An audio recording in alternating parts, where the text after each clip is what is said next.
Lidl is opening a pub, and the reason why is complicated.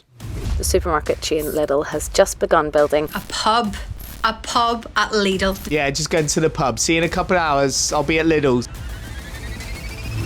This potential soiree at a supermarket is a consequence of a complex history of laws and licenses that can be traced back to the partition. It's a story of pubs and partying, a place called Dundonald, a unique supermarket, and something called the surrender principle. In a world first, Lidl is opening a pub just outside Belfast, and for legitimate work reasons. I need to know why.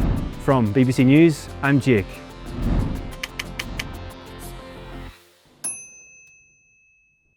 All right, to really understand this story, I need you to picture a scene.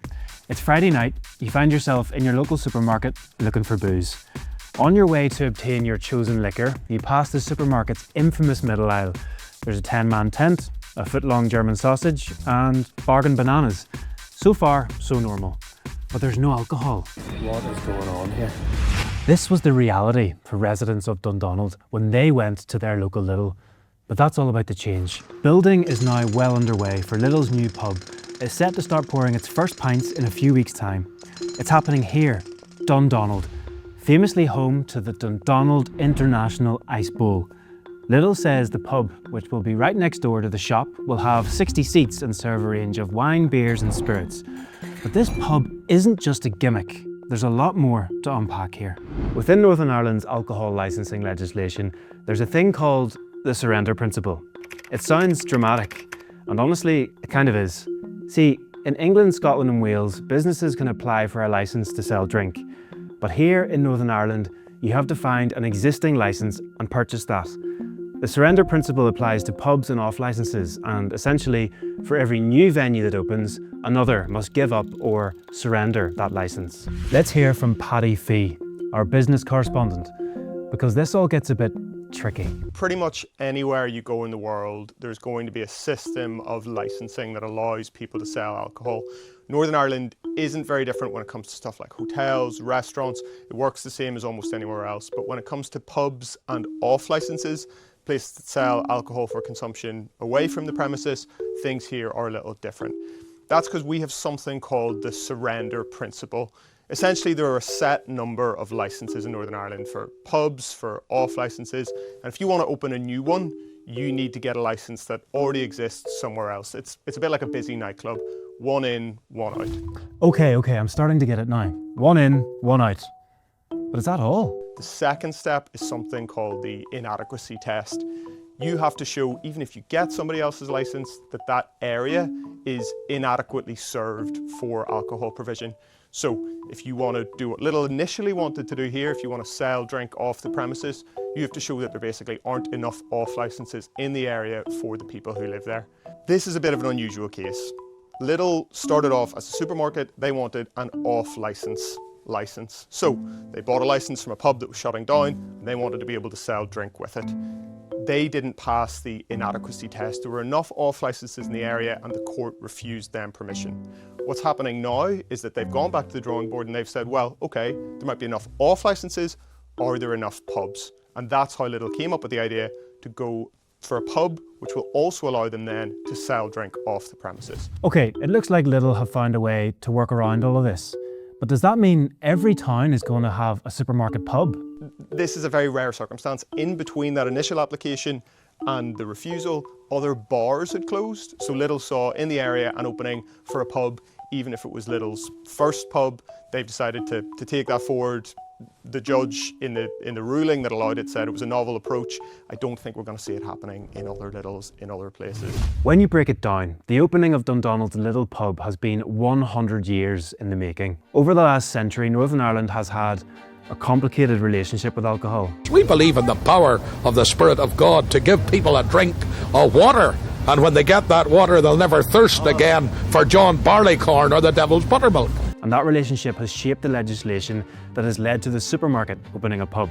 This all goes back to when the state of Northern Ireland was established and Ireland was split into two jurisdictions. In 1923, the Intoxicating Liquor Act was brought in by the Parliament in Northern Ireland, bringing more restrictive licensing laws than the Republic to try and curb the high levels of alcohol consumption.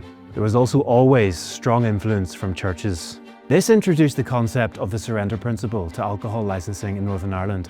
And believe it or not, originally, under this law, 2 pubs had to close for a new one to open. But that has since been softened, and arguably the most controversial aspect, that surrender principle, has remained intact. In the research, I came across this. Northern Ireland's Department for Communities commissioned academics from the University of Stirling to review the country's licensing laws. The report's author, Professor Niamh Fitzgerald, appeared on the Sunday Politics programme when the report was published. We made 26 recommendations after what was a very comprehensive review. And we found that whilst there are some great pubs in Northern Ireland, there are also some problems with the system whereby Northern Ireland is losing pubs at a faster rate than the rest of the UK, and those pubs are not replaced by other pubs. They are replaced by corner shops and petrol stations. And we found that those off-licence numbers are actually associated with more harm in terms of alcohol-related deaths. But I suppose what's been the subject of debate this week was that we found also that there were some serious problems in terms of how the system operates as a barrier to entry to new businesses. So we offered the Minister multiple options actually in terms of how those barrier to entry and anti-competitive practices could be addressed. And it is really disappointing that really none of the options that we presented have been taken forward.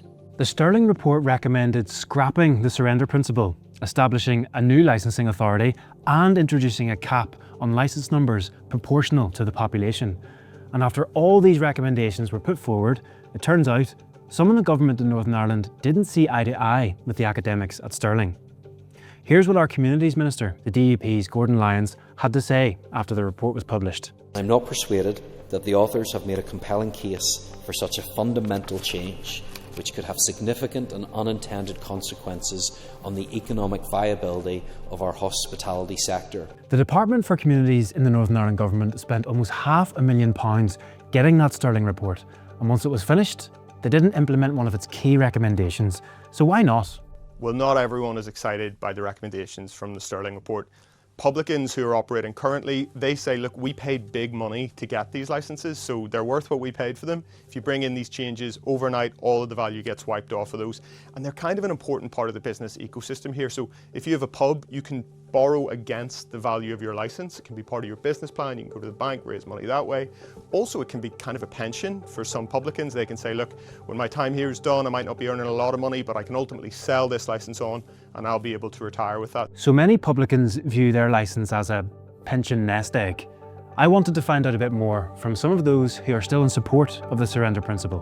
Colin Neal from Hospitality Ulster, who represents a lot of Northern Ireland's pub owners, explains why they wanted it to stay in place. People will criticise it. The big plus of the surrender principle is we have an industry that is all independence. Look across the UK, over 50% of the pubs are owned by 9 companies. Despite all of this arguing, Belfast has always been hard to beat for a night out. And there are some people who think that that surrender principle is actually holding us back. My name is Holly Lester. I am a DJ, record label runner and producer. I'm also the co-founder of nightlife charity Free the Night. We are a voice for communities and creatives that sustain and create nighttime culture. Holly feels so strongly about this that she's launched a legal challenge. She's taken the Department for Communities to court over their decision to ignore the recommendations made by the report.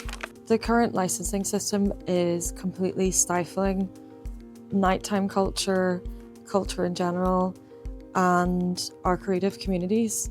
It's increasingly impossible to open new spaces and new venues, and this is in part due to the one out, one in system of the surrender principle, but also due to the prohibitive cost of obtaining a licence and all the barriers that surround the process. So we are seeing less and less new spaces open. I asked the Communities Minister, Gordon Lyons, if he wanted to be part of this programme, but he declined. His spokesperson sent me a statement saying, as legal proceedings are ongoing, it would be inappropriate for the department to comment. Okay, so this really divides opinion, but it's a problem we hear about right across the UK, the decline of the pub. Pubs are closing down everywhere at the moment. But nightclubs and bars like these are a dying breed, with 800 closing over the last 5 years at a loss of 90,000 jobs.